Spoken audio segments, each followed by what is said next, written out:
Victor Furman. Some call me the Voice. I've always been fascinated with human nature, spirituality, science, and the crossroads at which they meet. Join me now and we will explore these topics and so much more with fascinating guests, authors, and experts who will guide us to Destination Unlimited.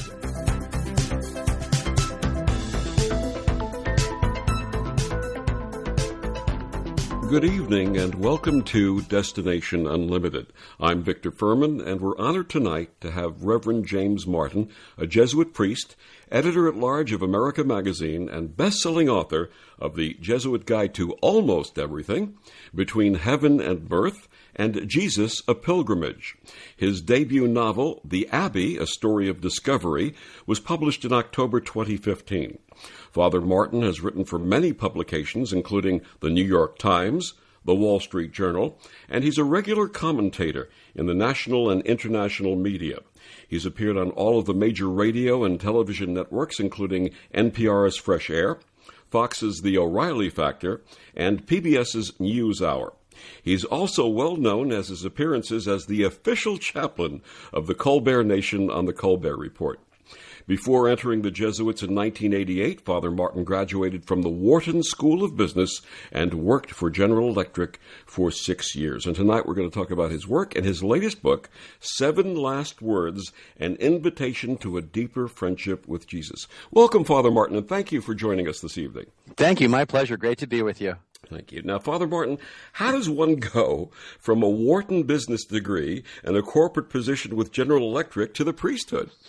Well, it was something of a circuitous route. I did go to Wharton, as you said, and then I took a job with General Electric for 6 years, first in New York and then in Connecticut. And eventually I realized that I was in the wrong place. And it took a while, but I saw that while business was a real vocation for a lot of my friends, it just didn't suit me. And I got more and more dissatisfied and somewhat miserable, but I couldn't see a way out. I thought, well, how am I I have a business degree and here I am at GE and I really didn't know anything else. And one day I came home and turned on the TV and saw a documentary about Thomas Merton, the Trappist monk. I'm sure you know him. Yeah.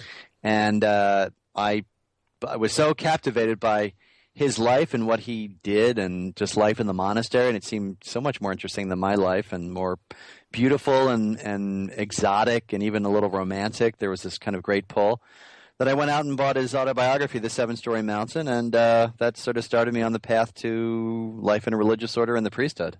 And do you find a lot of people in the priesthood finding that type of calling where they start out thinking they have one vocation but something else calls to them? Most of them do.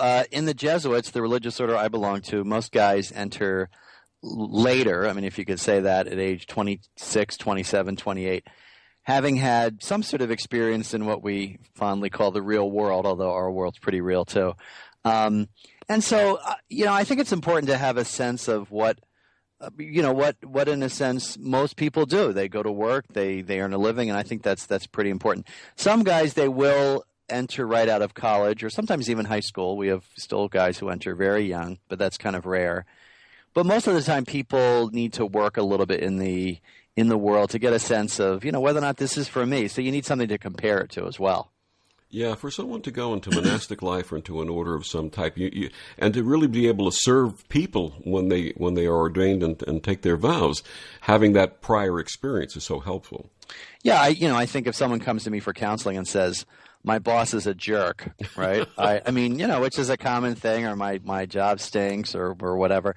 You don't just say, oh, well, you need to pray for him or her or offer it up or, you need to just be more charitable. I mean, I know what it is to have difficult managers, from GE and, I know what it is to want to earn a living and to need to earn a living. And I know what it is to be worried about salaries and things like that. So I think it's really important. And I think, in a sense, for people who are living poverty, we take a vow of poverty.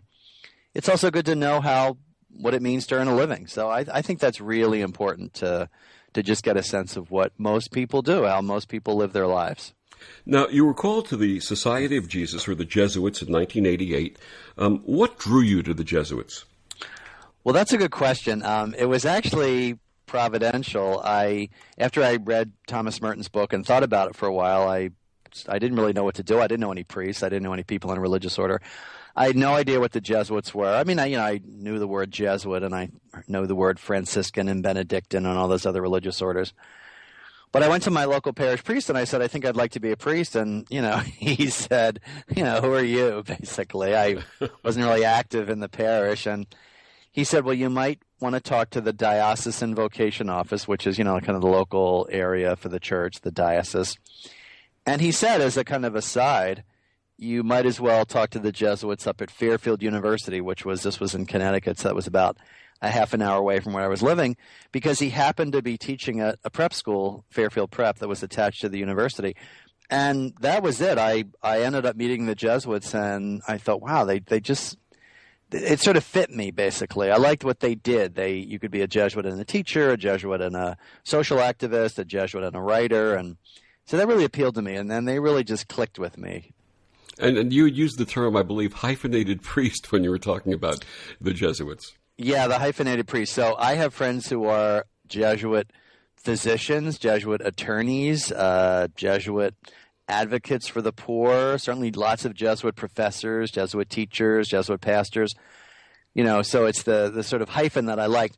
At the beginning, I liked what they did. I liked the fact a lot that you could do all sorts of different things in the Jesuit order. You have someone like Pope Francis. He was a chemistry teacher, I think, before he was named bishop. And I liked that. But eventually it became less about what they did and who they are and their spirituality and the way they look at the world. So that's what drew me. The old adage we have in the Jesuits is you enter for different reasons than you stay. One thing might lure you there or might draw you there, but something else entirely keeps you there. Don't we find that a lot, especially in spiritual calling? Oh, I think so, because I think that God works in us in very different ways and draws us in different ways and meets us in different ways and at different points in our life. And so, you might be hit over the head by like a sunset or something like that, or a beautiful church service, and that gets you going. Or you might be hit over the head with a book or a TV show, and that gets you going. But what draws you in is a little different, and what keeps you in is a little different. So yeah, I think it depends on the person, but that's my experience. Gentleman by the name of Squire Rushnell referred to those things as God winks, wrote several books on the subject also. Some people call it synchronicity, but he called them God winks, and I love that expression, that God gives you that little wink and says, here's what you're really supposed to be doing. Well, and funny enough, I think sometimes God hits you over the head with a 2x4.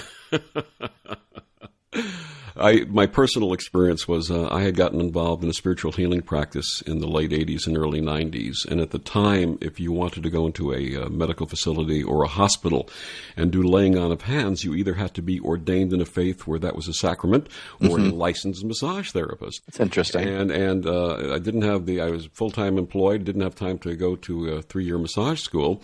And at the time, I got a calling. And there was an organization called the New Seminary of New York, which was for interfaith ministers.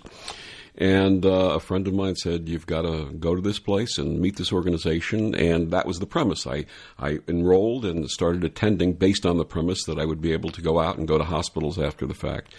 And as God would have it, there was so much more waiting for me to be done, including being a chaplain for the Red Cross during 9/11 and various other things that I've been called to in that time.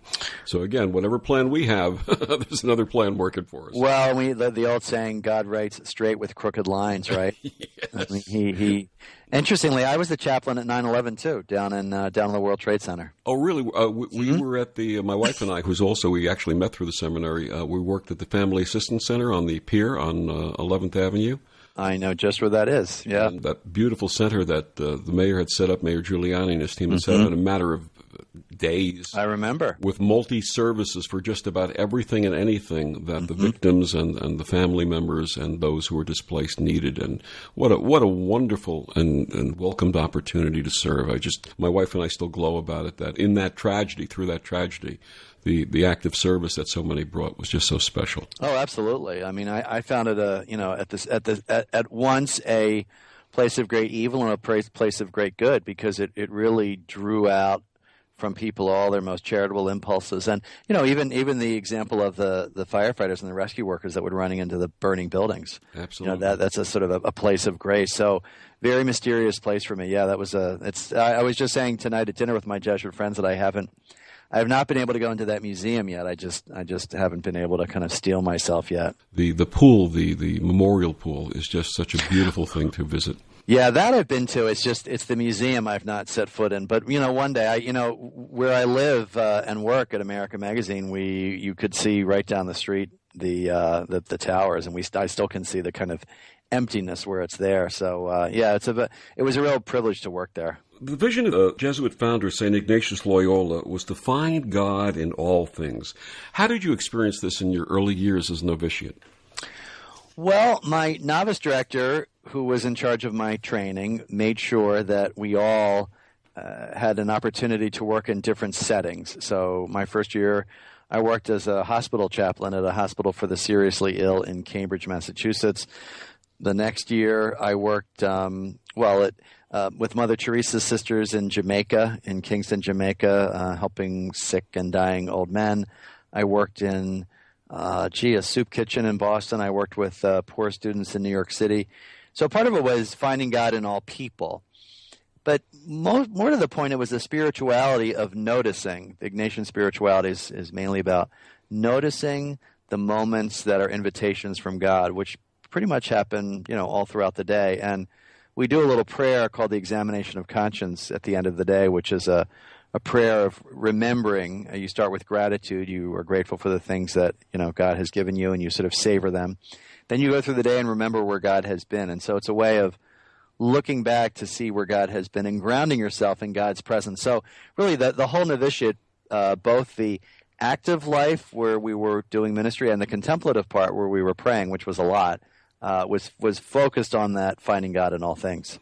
And we will be back with Father James Martin, author of the new book, 7 Last Words, An Invitation to a Deeper Friendship with Jesus, after these messages. This is OTR-FM, part of the IOM Radio Network. Hi, I'm Jimmy Buffett.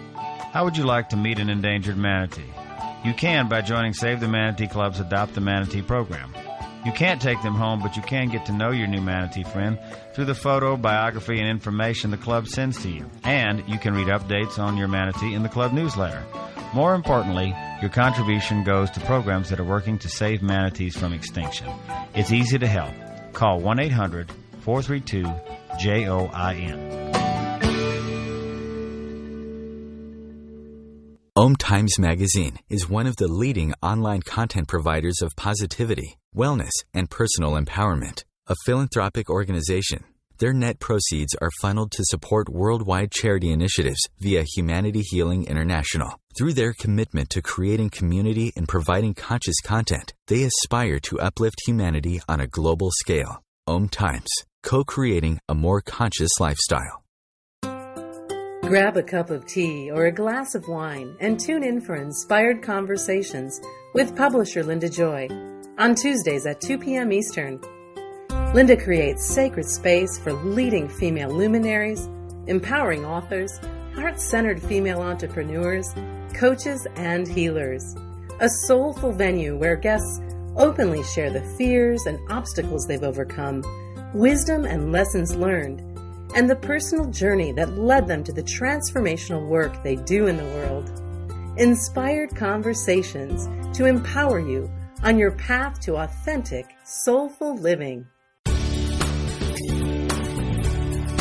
And we're back with Father James Martin, author of the new book, 7 Last Words, An Invitation to a Deeper Friendship with Jesus. Father Martin, before the break, we were talking a little bit about the Jesuit concept of spirituality, and you sort of touched upon the fact that in the Jesuit spiritual system, nothing is really considered to be outside of spiritual life. Can you expound on that a little more, please?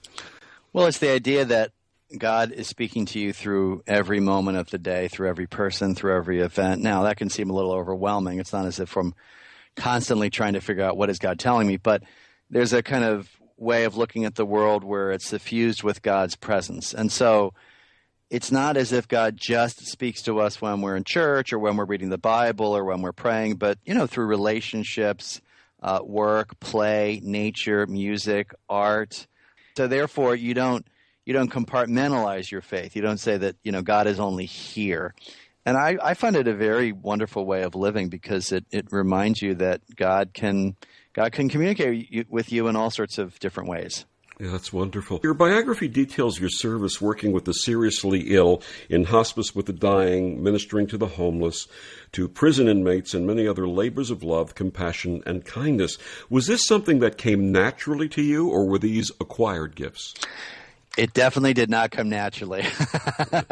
I grew up in a very wonderful family, and my parents were great people. My mother's still alive. My dad died in 2001.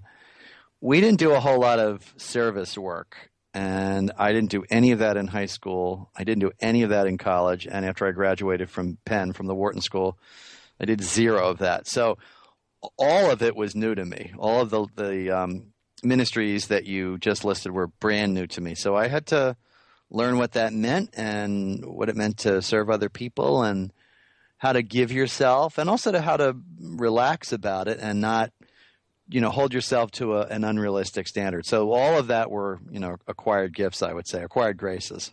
Were any of the ministries more difficult for you? Yes, the hospital work was extremely difficult. There's a concept in Jesuit spirituality called agere contra, A-G-E-R-E. Agere means to act, and contra is against, so it means to act against.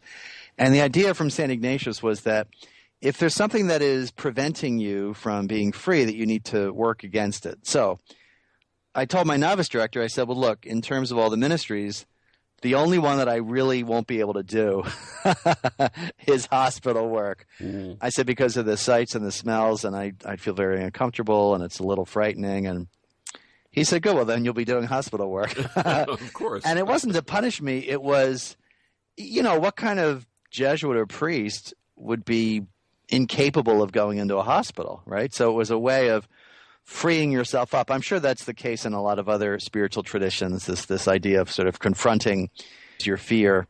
And, that was my first ministry, and I was glad that I did it. It was hard.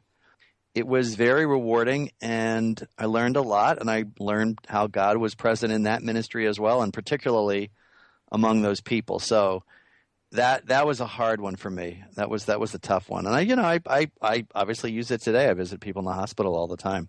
As someone who's been involved in a healing ministry of my own, I know there's a tendency for healers especially to feel the necessity to heal and fix things, but that really isn't present in the work that you do.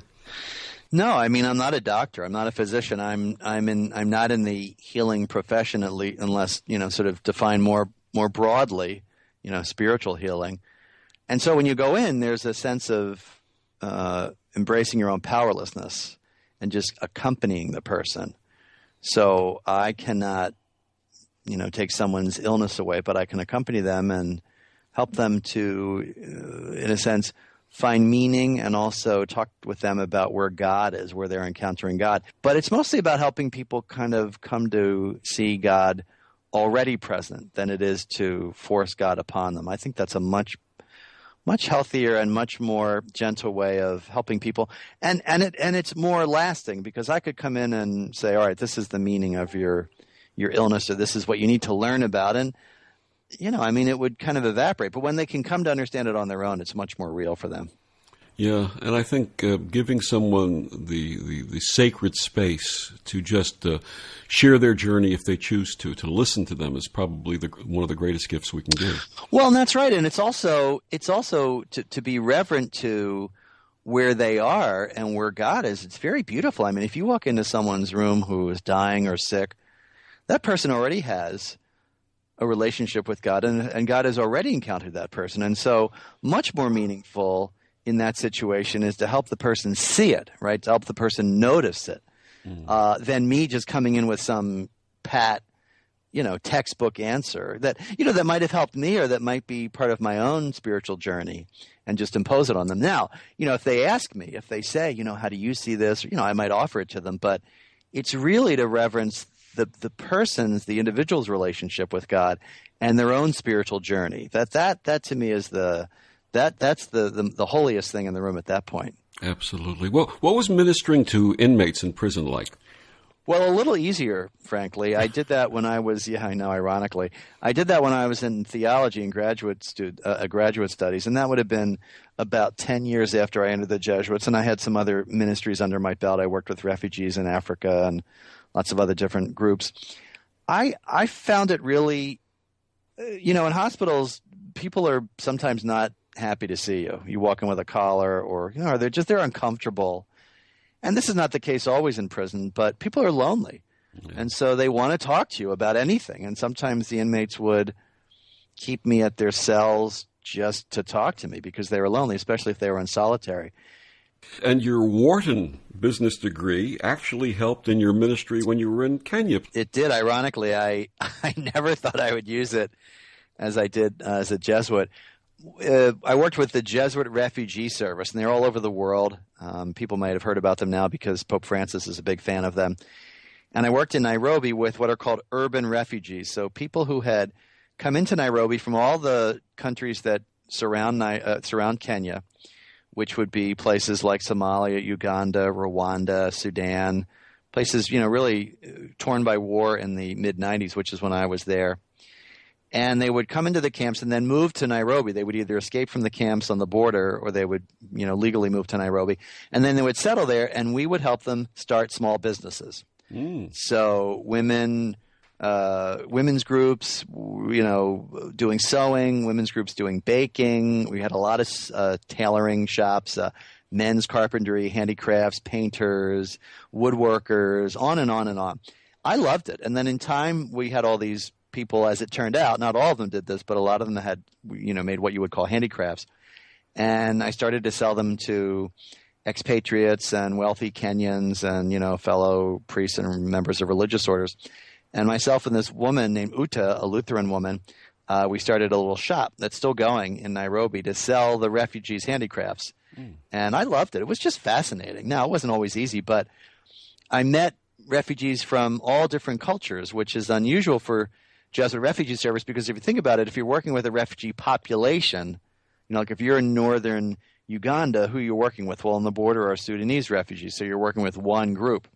I worked with people from probably 10 countries and got to know their cultures and their languages. It was just, I loved it. And I was able to use my Wharton background. I mean, I taught them about marketing and cost accounting and, one time we did a course on cost accounting, how to, price your goods. And we were buying bread from this particular bakery. And the next Monday, this group came in and said, we're raising our prices because we heard what you said during our class.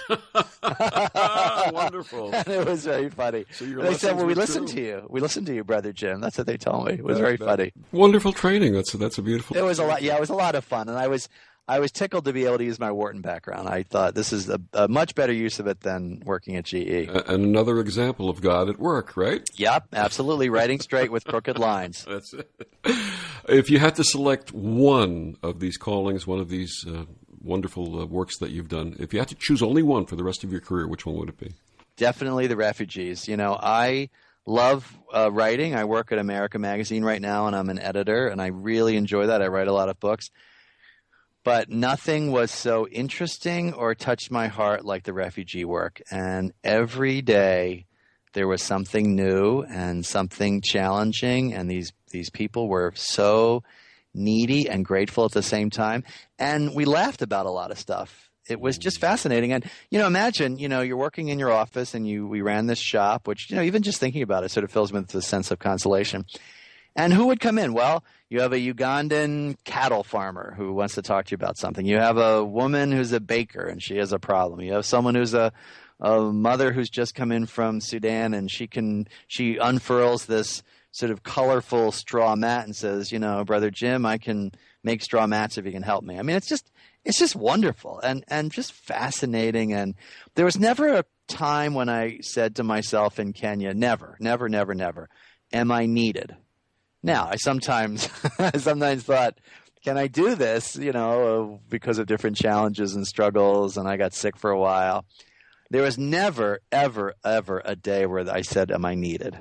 Never. That's beautiful. It was because they needed you. In fact, one time I alluded to it. I got sick with mononucleosis, and the custom in Africa is you visit people when they're sick, and they banged on my door. I was asleep in my room in the Jesuit community. They knocked on the window, and they said, "Brother Jim, you know what's wrong? Come back to work." and I bet you their smiles was one of the most rewarding things of this whole their smiles and laughter. And they were, I think it's important to say one of the great lessons was that these were not by any means unintelligent or uneducated people. The first refugee I met was from Somalia, and I said to him somewhat patronizingly, what language would like you to do this interview in? I knew a little Swahili, and he said to me, I'll never forget it. He said, well, we can do it in a number of languages. We can do it in English, of course, but we can also do it in Swahili, French, Arabic, Italian, or Latin. He was a philosophy professor at the University of Mogadishu. Okay. Yeah, he was smarter than I was. That was the first refugee I met, and I thought that is a good lesson. There you go. Good lesson. Another one of those God winks coming at you. Our guest is Father James Martin, author of the new book, 7 Last Words, An Invitation to a Deeper Friendship with Jesus. And Father Martin, please tell our listeners where they can find out more about you, your books, and this wonderful work that you do. Well, sure. The books are available, as they say, everywhere good books are sold. That's online, Amazon, Barnes & Noble, all the good sites, all the bookstores. If you want to find out more about my own work, I have a Facebook page, which is under Father James Martin, S.J., for Society of Jesus. I tweet and have Instagram at James Martin, S.J. And, of course, I work for America Media, which is the big Catholic media organization. That's at americamedia.org. And we will be back with more of Father Jim after these brief messages.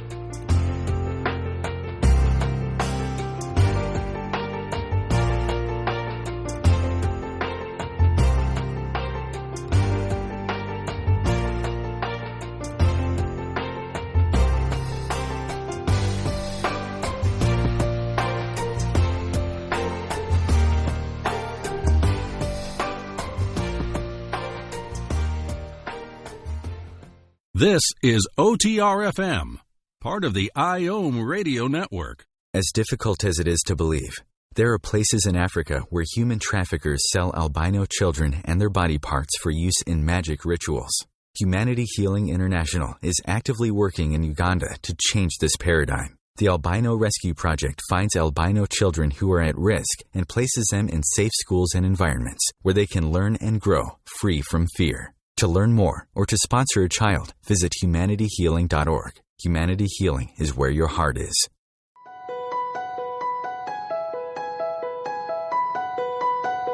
Hello, I'm Miriam Knight of New Consciousness Review, inviting you to my new show where I interview the rising stars of the conscious awakening. We'll explore the many faces of consciousness in action and intriguing perspectives on life, the universe, and everything in between. Join us each Wednesday at 2 p.m. Eastern on the Rising Stars Show. Hi, this is Christina Ricci with RAIN. Every 2 minutes, another American is sexually assaulted. If you or someone you know has been sexually assaulted, you are not alone. Help is just a call or click away through the National Sexual Assault Hotline. Please call 1-800-656-HOPE, that's HOPE, or visit RAIN.org, that's RAINN.org. Brought to you by RAIN and this station. Hi, this is Carly Simon for Lifebeat. The music industry fights AIDS. The AIDS crisis isn't over. There have been amazing scientific breakthroughs, but people are still dying, and your local AIDS organization needs your help more now than ever. Volunteer and make a difference.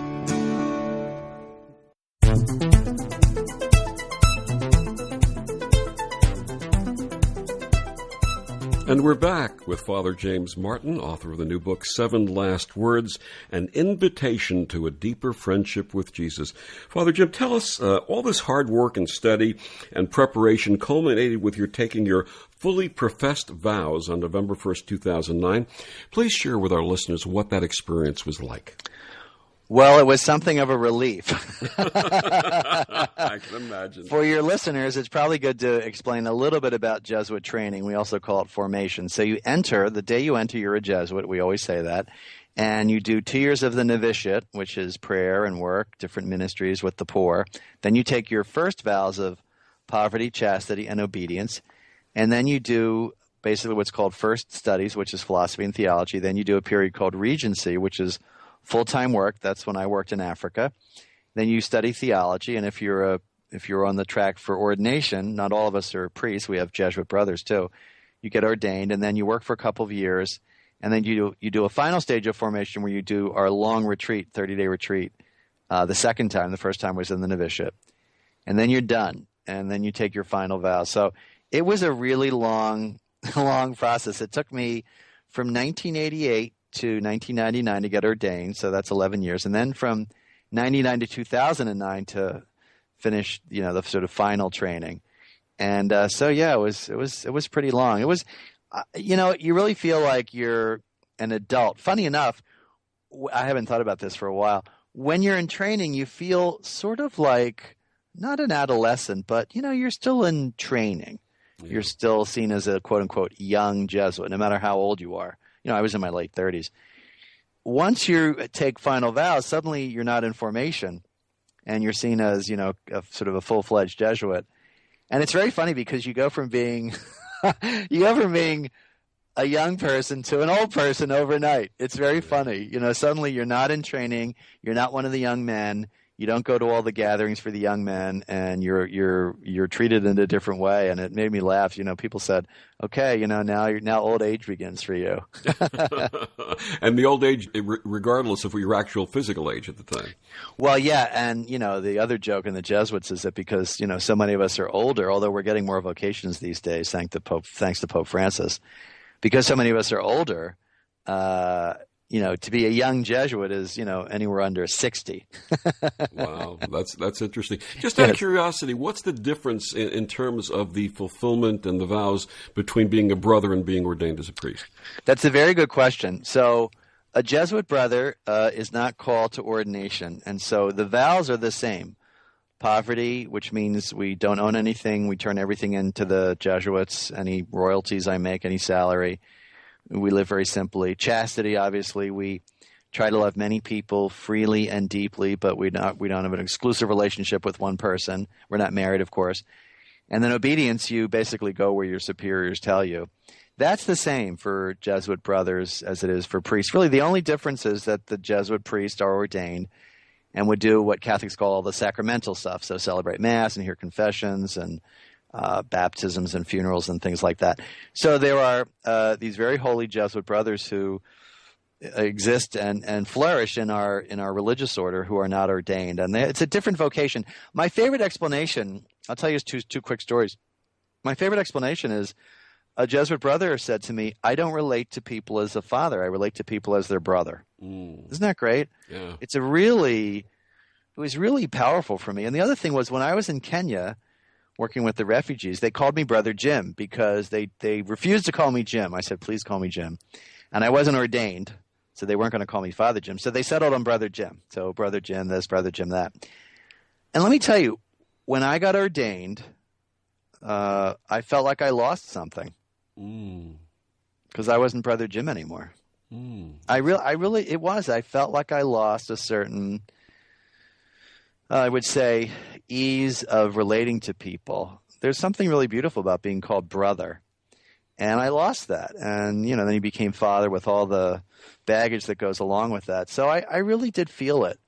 And it's a different vocation. And I was able to understand it better when I was being called Brother Jim. That's an interesting explanation because you would think that with the training and the vows that the brother would take, that they would eventually go for ordination. But I guess that distinction between being ordained and putting that collar on and being a father, is that some type of an obstacle for some to closeness? Is that why they stay as brothers?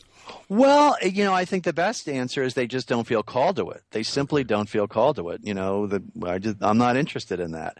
And I like being a person's brother. And frankly, when they think about celebrating Mass and doing all the sacraments, they say, "I'm not really interested." So we have two kinds of vocations in the Jesuits. But, the collar it's a really potent symbol. I mean, particularly, after the church's experience with sexual abuse and all that kind of stuff, the collar can be a turnoff for people and it can be frightening for people. It can be a real welcome to people. I mean, they see it and they just melt. They say, "I want to tell you everything."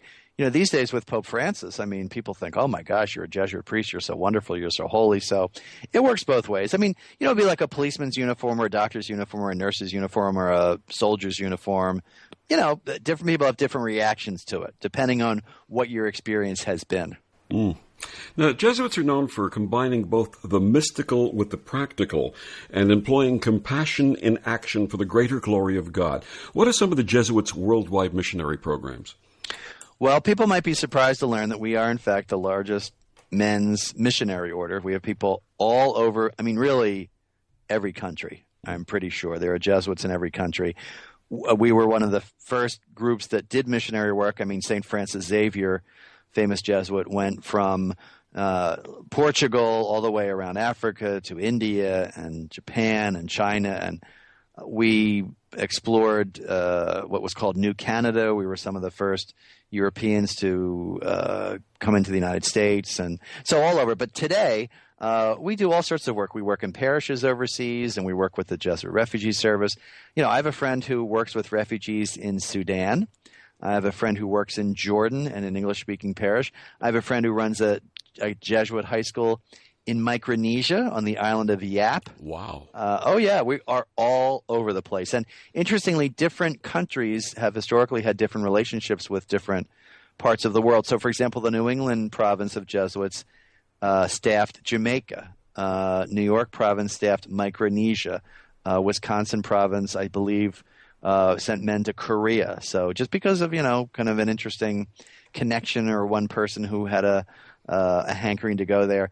So really all over the world. Really you can throw a stone anywhere and usually find a Jesuit school or Jesuit doing something crazy or something unusual. And I was just going to say, the Jesuits are also known for their numerous and wonderful educational institutions. What are the principles of Jesuit education? The main principle is what's called, very beautiful term, cura, C-U-R-A, personalis, person and then alice at the end. Care for the person. Now, what does that mean? It basically means care for the whole person. And so in another school, you might have, say, care for the intellect and the body, maybe, right? But this is care for the soul as well. And so we like to say that when we have students, we're caring for their whole self, which is very beautiful. And funny enough, my nephew, who was about ready to enter college, was shopping around for schools, and that's what made the greatest impression on him. He looked at secular universities and Catholic universities, Jesuit universities, and it was this cura personalis, this care for the person, for the soul, that really sold him on Jesuit education. That's beautiful. It's interesting. Many, many years ago when I was questioning my spiritual path, I met this wonderful old woman who used to conduct these Friday evening salons in Brooklyn, New York. And she saw that I was uncomfortable, and she called me on the side and very lovingly, motherly, asked me what my concerns were. And she said something to me that was very profound. She said, God does not require that we be holy, but God would love for us to be whole. That's great. That stuck with me, and that changed my life when she said that. And that sounds like what you're talking about in Jesuit education. It's the concept of the wholeness. Well, it is, and actually, and they're related, of course, that the path to holiness is also the path to wholeness. And I think that encompasses psychological, emotional, spiritual, physical, if possible. But I don't think people need to be physically, perfect to be holy. Certainly not. But there is that sort of growth, and I think they go hand in hand. I really do. The holiest people I know are also the most balanced and free and processed and grounded people. I don't know too many holy people who are sort of screwed up emotionally. And, there's nothing wrong with that. We all are. I am myself. But I really think so. I think that's a kind of a sort of ignored part of the spiritual life, that psychological health, for example, like seeing a psychologist, once in a while to help you over some bumps is really helpful and really important. And much grace can come from that and through that. And I'm certain that within the Jesuit order, as in other orders, that there are many who are therapists. Is that correct? Absolutely. We have Jesuit psychologists and Jesuit psychiatrists. And, it's a very natural thing for Jesuits to do because they're, you're kind of a helping profession. In fact, one of the great Jesuit spiritual directors and writers, a guy named William Barry, B-A-R-R-Y, is also a psychologist. And when you read his spirituality books, you say this is someone who really understands the human heart, the human psyche, the human soul. It really fits well. I find it's a really great marrying of those two disciplines. Wonderful. And I understand that in terms of the varied and different callings within the Jesuit order, you actually have a friend who has a very unique and wonderful job. Now, which one is that? Which one? Several of them do. I'm not sure who you're referring to. I believe this is your friend who runs the Vatican Observatory. Yes, I have. One of my friends, Guy Consolmagno, is the director of the Vatican Observatory, and let's see if I can get this straight. His degree from MIT is a PhD with a specialty in meteorites. Wow. But I also have, I have so many friends with unusual jobs. My other friend I thought you might be mentioning, I talk about him in this book, Jesus, a Pilgrimage, which is a trip to the Holy Land I took with this fella. My friend George is the Catholic chaplain at San Quentin. Wow. Yeah, where he works, among other places, on death row. Mm. So he will say, he has a very sort of puckish way of looking at this. He's very dedicated to the men there. But I think it's all men. He'll say, how was your Sunday Mass? And I'll say, oh, it was fine. Who was there? And I'll tell him. And I'll say, oh, we had 2 serial killers, a murderer. And, so it's a reminder that, his ministry is to people that often people think don't even deserve to be ministered to. Mm. So it's a really, I think he has to wear a Kevlar bulletproof vest under his vestments. Talk about when he celebrates Mass. Yeah, exactly. Really? So I have a lot of my Jesuit friends. I have a Jesuit friend who's a gerontologist. Mm-hmm. I have Jesuit friends, of course, who are teachers. But I just came from a reading of a play that was written by a Jesuit that was being performed in our house. So very creative. A Jesuit friend who's a playwright, an actor. That it's again finding God in all things. Absolutely. Our wonderful guest, Father James Martin, author of the new book, 7 Last Words, An Invitation to a Deeper Friendship with Jesus. We'll be back with more after these messages.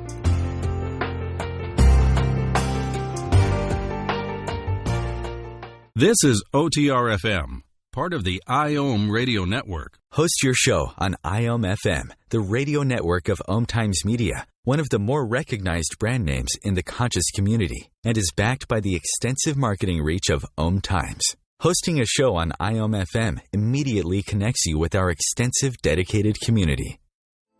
Older buildings may contain asbestos and lead, pipe or other insulation, ceiling tiles, exterior siding, roof shingles, and sprayed-on soundproofing may contain asbestos. Disturbing materials containing lead-based paint may release lead dust into the air. If your home contains asbestos or lead-based paint, and any of these materials have been damaged or will be disturbed during cleanup, talk to public health authorities. From the U.S. Environmental Protection Agency. The number one reason girls drop out of school in sub-Saharan Africa is lack of access to feminine hygiene products. The Pads for Schoolgirls Project, an outreach of Humanity Healing International, is changing this paradigm by setting up sewing programs at schools, teaching girls a vocational skill, while producing the reusable pads that help keep them attending classes. The girls pay it forward by making and giving pad kits to other girls in need. To learn more, visit humanityhealing.org. Humanity Healing is where your heart is. Imagine being forced to live outside with only a thin coat to protect you from the bitter cold. Desperate, you call out to your family, but they ignore you. All alone, you shiver and shake as frostbite sets in and you slowly freeze to death. When it's cold, bring your cat or dog inside. Make sure other outside animals have adequate food, water, and shelter, and report neglect immediately. For more information, visit PETA.org or call 757-622-PETA. And we're back on Destination Unlimited with Father James Martin, author of the new book, 7 Last Words, An Invitation to a Deeper Friendship with Jesus. And speaking of books and printing and publications, St. Ignatius is said to have purchased a printing press in 1556, and from that time forward, the Jesuits have been recognized for their publications. The magazine America is one that's near and dear to your heart. Please tell us about America. Sure. America Magazine, we're now known as America Media because we have stuff online and videos and all sorts of things, blogs and podcasts. We were founded in 1909 by the Jesuits in the United States. And we are called a National Catholic Review. We come out weekly most weeks. Around summertime and Christmas and Easter, we're bi-weekly. But we cover everything. We offer a Catholic perspective on faith and culture. As our editor, Matt Malone, likes to say, a smart Catholic take on faith and culture. So I love working here. I've been here since 1999 full-time in different hats as an associate editor, culture editor. I was acting publisher for a while. And now I'm editor-at-large, which means I basically write a lot of books that bring in money to the magazine. As a Jesuit under a vow of poverty, all my money goes to the community and the magazine, which is our ministry. Many of us have gotten to know you through your media appearances and also as the chaplain of the Colbert Nation on the Colbert Report. What was that like? Oh, a lot of fun. I was invited on first in 2007 after I'd written an article in the New York Times about Mother Teresa that Stephen Colbert, or at least his producers, had read. And I loved it. I was on the show for the first time and just had a blast. And I'd watched the show. And so I was on, I think, maybe like once a year, twice a year for the next couple of years until the show ended. And it was always fun. And it got a great response from a lot of Catholics. So I think we're tickled to see a priest on there. He had several priests and sisters and whatnot on there over the course of the show. And, of course, let me tell you, it helped book sales a lot. I mean, they call the Colbert bump. Boy, once you're on, he held the book up, and it would zoop right up on Amazon. So absolutely, my publishers were happy, too. And you are the best-selling author of several books, including The Jesuit Guide to Almost Everything, Between Heaven and Mirth, Jesus, a Pilgrimage, and your first novel, The Abbey, A Story of Discovery. These amazing books run the gamut from hysterically funny to deeply moving and inspirational. What moved you to start writing? I didn't write very much when I was younger. I wrote for the yearbook in high school and the student newspaper. I just was reminded of that in junior high school. But it wasn't until I was in Kenya that I wrote an article about being with the refugees because I really felt like I wanted to communicate something. I said, boy, I really want to tell this story. And I started writing for America magazine. I wrote 2 articles when I was in Kenya. And then when I came back, there was still an extra year for me to do my training before I started theology studies, and I was sent to write at America magazine. That was for a year, full-time work before theology, part of my training. And I loved it. I thought, this is great. So I really enjoyed writing. And then my first book, I think, was a collection of essays that I'd done for the magazine that I expanded. And then I wrote a book about working with the refugees. Then I wrote a book about my vocation story. And then it kind of picked up, and I wrote a book called My Life with the Saints, which did very well for Loyola Press. It's actually going to be a 10th anniversary printing. And then that just sort of took off from there. And I love it. It's a kind of what we say in the Jesuits, a vocation within a vocation. So I'm very happy. And what about your novel, The Abbey? The Abbey, which is the story of a woman in her 40s, she's actually 40, whose son dies. He's 13, and she's grieving her son's death. And she meets through a number of circumstances the abbot or the head of a Trappist monastery about an hour away from her. It takes place in suburban Philadelphia. And the two of them start these conversations that helps her heal a bit from her son's death. It came from a dream, believe it or not. I woke up one morning and I had this story in my mind with 3 characters and the names of the characters and the names of the abbey. And I thought, well, I've never written fiction before. I didn't quite know how to go about doing it, but I started and really enjoyed it and showed it to my publisher, and they said, yeah, we'd love to publish it. And so it came out in October. And it's doing pretty well. It was a curious experience because I wasn't sure what it would be like to write fiction, and it turned out to be entirely enjoyable. Ministering to someone who has lost a child has to be probably one of the most difficult things. Well, yes, and I drew on experiences that I had. A good friend of mine died when he was 20 or 21 in college, and I drew a little bit on that. I drew a little bit on counseling people who had gone through lost a loved one. I made sure not to break any confidences. This is a fictional story after all. But the questions that she has, that Anne has in the book, are basically, why would God do this? How do I know God is still there? How does God communicate with me? How do I know when I'm experiencing God? Really important questions, and questions that someone who had faced that crisis would have. And, she's not a pious figure. She asks these blunt questions. She's she's angry at God. Absolutely. Yeah. And as a lot of people are, and a lot of people have a right to be. And the abbot, the monk, listens to her and accompanies her and tries to help her find God where she is. So I was really, by the end of the novel, I was sorry to say goodbye to the characters, if that makes sense. I really got to love them. I've heard a lot of fictional authors say that they fall in love with their characters and it's very hard to separate. Well, thanks for saying that, because frankly, you're the only person that's ever said that to me. And I don't know too many fiction writers, and I always wondered, is that crazy? But it's good to hear that other writers have that experience. I really loved them, and I felt compassionate toward them, and I wanted to have them have as full and rich a sort of life on the page as possible. My wife often quotes psychologists who say that the mind has a great deal of difficulty differentiating between so-called reality and fiction, and sometimes that fine line between the two. So in the process of being creative and creating this fictional world and these characters within this world, they become real to you. Well, that's a great insight. Yeah, I could imagine them walking in the door. And they came from my unconscious. I think I know where they came from and who they're based on. I have a pretty clear idea who they're based on. But yeah. And it dawns on me as you're speaking and as you shared that insight with me, it's the same if you get engrossed in a book or, even like a TV series, right? You feel like these are the real people. You know them and you miss them. Yeah.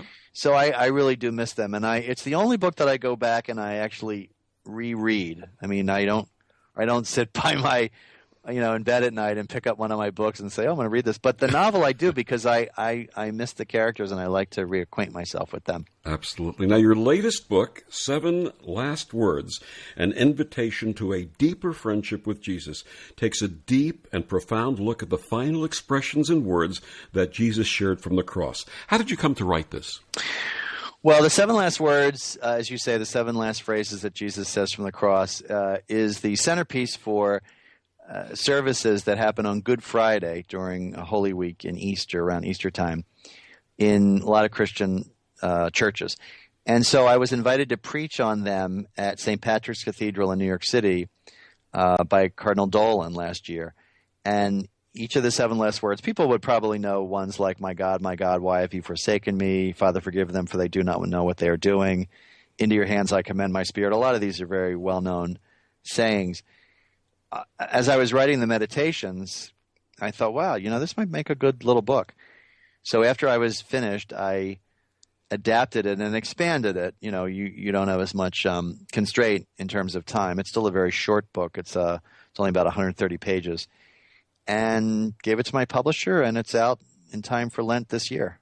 And it's a wonderful read, and I've got to share with our listeners that, as Father Martin said, he took a vow of poverty. So when you buy this book, all the proceeds go to the missions, and it's just a wonderful thing. Yes, I receive $0. Absolutely. Now, what message would you like readers to take away from 7 Last Words? Well, that very simply put, that Jesus understands us. That the 7 last words, his words from the cross, his experiences on the cross on Good Friday, more broadly his life, but particularly on Good Friday, shows us that he understands what it means to suffer. Physical pain, certainly we all know that from the crucifixion. Emotional pain, he's sad. His friends abandoned him. Even spiritual pain, that my God, why have you abandoned me, is a sense his spiritual distance, his feeling of distance from the Father, from God the Father. So, inasmuch as Jesus experienced all the things that we experience, he can understand us.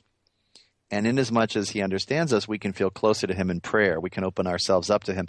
It's like meeting someone, if you're suffering and you're going through, God forbid, like cancer or something, or you've lost your parent, or, you've lost your job. When you meet someone who's gone through the same thing, you feel like you can relax and open up and let down your guard. And that's the same insight that comes when you realize that Jesus experienced what you experienced, that he understands you, and it's an entree for him into your life and an entree for you into his life. And as you share, Jesus fully human and also fully divine. Well, that's right. That's traditional Catholic theology. So he's fully God, fully man. And it's a hard thing to wrap our minds around. How is that possible that someone who, could raise someone from the dead or still a storm or heal the sick could also say, I feel so abandoned.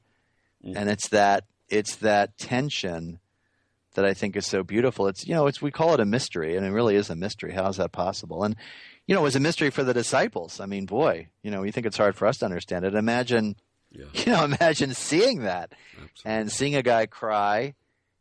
I was just thinking about this. Just this moment, I realized it. They would have seen him cry at the tomb of his friend Lazarus, and then a few seconds later raise him from the dead. And I say, what is that? And somehow he is the most divine when he is the most human. Absolutely. Right at that moment. Actually, I'm just realizing that now. It's, he cries, and they probably thought, oh, look at this very human person. And then he says, Lazarus, come forth, and Lazarus comes out, and they say, who is this guy? Absolutely. So very beautiful and very mysterious. And what's next for Father Jim Martin? Well, I'm writing a book on prayer called, very clever title, How to Pray. And I am enjoying it. It's a lot of fun because I talk to a lot of people about prayer. I have a lot of people that come to me for what's called spiritual direction. I have 2 people coming tomorrow, as a matter of fact. So it'll be a very simple manual for prayer. And then, it just came up today. I was thinking I might like to do a little book on just the raising of Lazarus. I just adore that story. And Henry Nouwen, the great Dutch Catholic writer, did a whole book on the prodigal son. So I thought, and I like that kind of book, so maybe I'll do a little one on Lazarus. Father Jim Martin. Father Martin, please tell our listeners where they can find out about your books and all that you do.